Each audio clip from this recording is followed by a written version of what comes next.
Hello guys, welcome to fintech trading. जैसा कि आप स्क्रीन पे देख पा रहे हो, आज हमारा डिस्कशन का शेयर रहेगा सुजलोन एनर्जी। सुजलोन एनर्जी को वन डे कैंडल चार्ट पे डिस्कस करने की कोशिश करेंगे, इसके चार्ट को जानने की कोशिश करेंगे और इसके फंडामेंटल्स जानने की कोशिश करेंगे कि कंपनी में अभी क्या स्ट्रेंथ बचा है या अभी एक बार इसमें ब्रेक लग सकता है। ये सब चीज़ें हम जानेंगे। इससे पहले कि आप हमारे चैनल में फर्स्ट टाइम विजिट कर रहे हो, प्लीज़ चैनल को सब्सक्राइब और वीडियो को लाइक कीजिए, जिससे कि हमारा हौसला अप रहे और आपको भी वैल्यूएबल इन्फॉर्मेशनल टाइमली मिलती रहे। देखिए, ये कंपनी जो है मार्केट कैप के हिसाब से 90,000 करोड़ के आसपास की है और 90,000 मतलब मिड कैप श्रेणी में ही कंपनी आ रही है अभी। और ये ग्रीन एनर्जी सेक्टर में काम करती है, विंड टर्बाइन बनाने का काम करती है। पी वैल्यूएशन के हिसाब से अभी ये कंपनी 44 के आसपास है, न ज़्यादा महंगी है न ज़्यादा सस्ती है, शानदार है।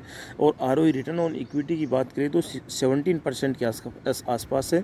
रिटर्न्स की बात करें तो 1 साल में 40%, 3 साल में 700% और वहीं 5 साल में 1400%। बहुत ही कमाल का रिटर्न्स दिया है। लेकिन आप ये भी देखिए, जब किसी कंपनी का बिजनेस नहीं चलता है तो वो कैसे अपने आपको मायूस कर सकती है। ये कंपनी कभी बहुत महंगी हुआ करती थी, लेकिन इसका बिजनेस नहीं चला तो ये काफ़ी डाउन हो गई। फिर ये 10-15 रुपये, 5-10 रुपये पे आ गई थी। उसके बाद में इस कंपनी ने रिवाइव किया है, तो ये रिजल्ट आपको देखने से ऐसे लग रहा होगा कि बहुत अच्छा दिया है। हाँ, अभी कंपनी के सब कुछ बढ़िया है, सारी लाइनें सब कुछ अभी ऑन द ट्रैक है।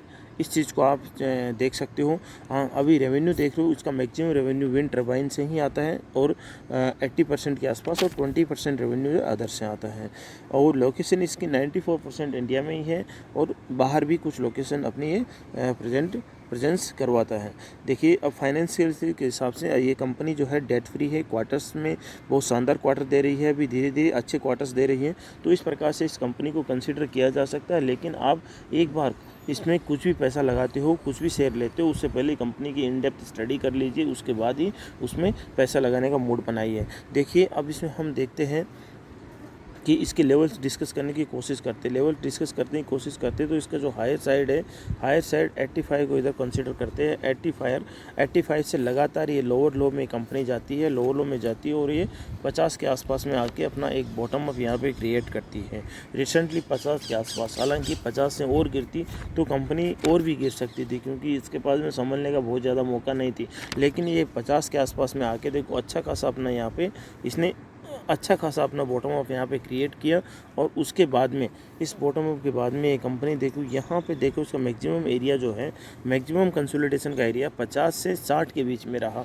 और 60 के बाद में यहाँ पे जब ब्रेकआउट देती है तो ये कंपनी अगेन 75 के आसपास में जाती है और 75 से वापस ये रेसिस्टेंस लेती है और ये डाउन साइड में अभी सेट वहाँ पे एक कंसोलिडेशन फेज़ में आ जाती है। अभी देखा जाए तो कंपनी यहाँ पे कंसोलिडेशन कर रही है। कंसोलिडेशन का मतलब ये लोअर साइड में 65 के आसपास में, 63 के आसपास में बोल सकते हैं, और अपर साइड में 78 79 के आसपास, 70 बोल सकते हैं।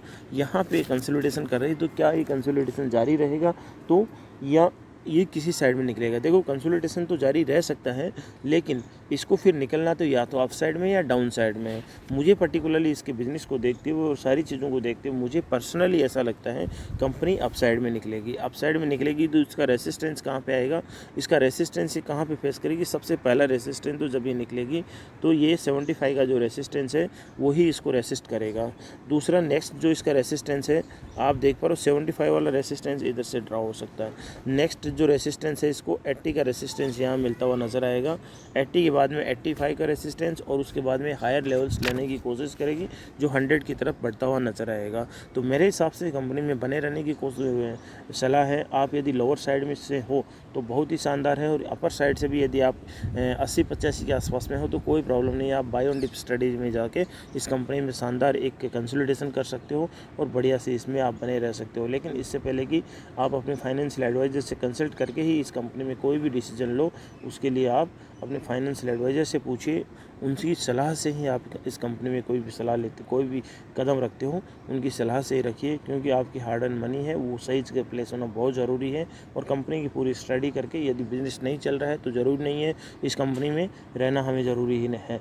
कोई भी कंपनी कभी भी चल सकती है, लेकिन बशर्ते कि उसका बिजनेस अच्छा हो। बाकी वीडियो देखने के लिए thank you, thanks a lot.